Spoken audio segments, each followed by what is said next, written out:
Pinuna ni Senadora Amy Marcos ang palasyo matapos magkasakit ang kapatid niyang si Pangulong Bongbong Marcos.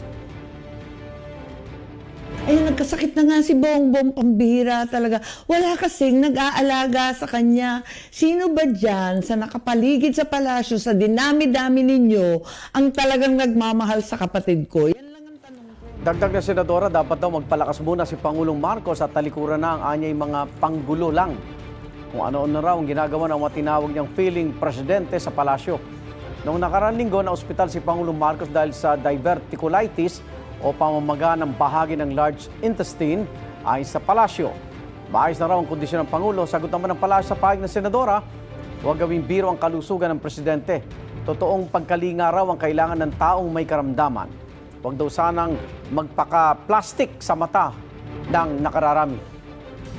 Igan, mauna ka sa mga balita, mag-subscribe na sa GMA Integrated News sa YouTube para sa iba't ibang ulat sa ating bansa.